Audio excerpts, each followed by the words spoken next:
ဒါဟာကဘာပေါ်မှာအသေးဆုံးအိတ်ခမ်းဖြစ်နိုင်ပါတယ်အကျယ်1.5 မီတာနဲ့အလျား2.2 မီတာပဲရှိပြီးစုစုပေါင်း3.35 စတုရန်းမီတာပဲရှိပါတယ်ကတင်တစ်လုံးထည့်လိုက်တာနဲ့တခြားဘာအတွက်မှနေရာမကျန်တော့ပါဘူးကလေးကကြီးလာတာနဲ့အမျှအဝတ်စားပုံတွေကလည်းပိုများလာပါတယ်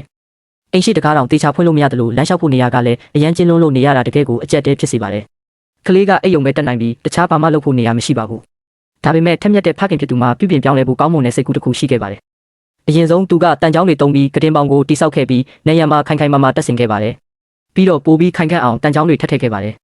အဲ့ဒီနောက်မှာတော့တန်ပေါင်နဲ့အတိအကျကိုက်ညီအောင်ဖြတ်ထားတဲ့တစ်သားပြားတွေကိုအပေါ်ကနေခင်းလိုက်ပါတယ်ဒါဟာကြားတကောင်ပြေးလွှားရင်တော့အချစ်အရာမထင်တော့အောင်ခိုင်ခန့်သွားပါတယ်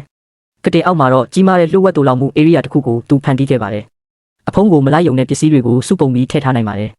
တူလောင်နိုင်စွမ်းကတော့တကယ်ကိုအံ့ဩစရာပါအပြင်ဘက်မှာတော့ကိုပိုင်ပစ္စည်းတွေအတွက်အဆွဲနှစ်ခုကိုထည့်ထားပါတယ်ရိုးရှင်းပေမဲ့ထိရောက်ပါတယ်ပြီးတော့အပေါ်မှာမွေးရတစ်ခုတင်လိုက်ပြီးနေရန်တွေကိုပျော့ပြောင်းတဲ့ခေါင်းတွေနဲ့ကာယံပေးလိုက်တဲ့အတွက်အိတ်ဆက်တဲ့နေရာဟာနှွေးထွေးပြီးတက်တောင့်တက်တာဖြစ်သွားပါတယ်ကတင်ပေါက်ပေါင်ထဲမှာတင်လိုက်ကာတွေကိုတိုက်ရိုက်တက်ဆင်ပြီးနေရချွေတာတလို့အယောင်တွေးလဲစုံလင်စေပါတယ်သူကမျက်နှာချက်ကိုနှစ်ထပ်ပလတ်စတာနဲ့ပြုလုပ်ပြီး에어ကွန်းကိုအထဲမှာဝတ်ထားလိုက်ပါတယ်ကြည့်ရတာပြောင်းလဲပြီးစတိုင်ကျသွားတာပေါ့ကတင်ကောင်းရင်းမှာတော့နေ့စဉ်ဝတ်အဝတ်စားတွေချိတ်ဖို့ဗီဒီယိုတစ်ခုစောက်ခဲ့ပါတယ်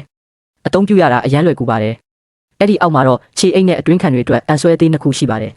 လျှက်စစ်ပလက်ပေါက်နဲ့ခလုတ်ကိုအလဲမှာတက်ဆင်ထားတဲ့အတွက်ဖုန်းအားသွင်းဖို့လည်းကောင်းတယ်လို့ကတင်ပေးစပွဲဖြစ်လဲအသုံးဝင်ပါတယ်အခန်းထဲအဝင်ထွက်မှာတိုက်မိတာတွေမဖြစ်အောင်တကားကိုအပြင်ဘက်ကိုပဲဖွင့်အောင်လုပ်ထားပါတယ်ကတင်ချီရင်းမှာတော့ကလေးကြိုက်တဲ့ပုံမြင်စာအုပ်တွေအတွက်စာအုပ်စင်လေးတစ်ခုစောက်ပေးထားပါတယ်အဲ့ဒီအောက်မှာတော့ကျောင်းသုံးပစ္စည်းတွေအတွက်ခောက်စားပွဲလေးတစ်ခုရှိပါတယ်ကလေးအတွက်ပြည့်စုံတဲ့စာကြည့်ထောင်လေးတစ်ခုပါပဲကျင်းနေဆိုပေမဲ့ဒီအခန်းလေးထဲမှာအခုဆိုအရာအလုံးရှိနေပါပြီကတင်စာကြည့်ခန်းတိုးလောင်ခန်းဖန်တီးမှုတွေပြုလုပ်ဖို့နေရာပါရှိသွားပါပြီကျင်းကျင်းကျုံကျုံနဲ့စနစ်တကျဒီဇိုင်းထုတ်ထားတဲ့နေရာလေးတစ်ခုထဲမှာမရှိမဖြစ်လိုအပ်တာတွေအလုံးပါဝင်နေပါတယ်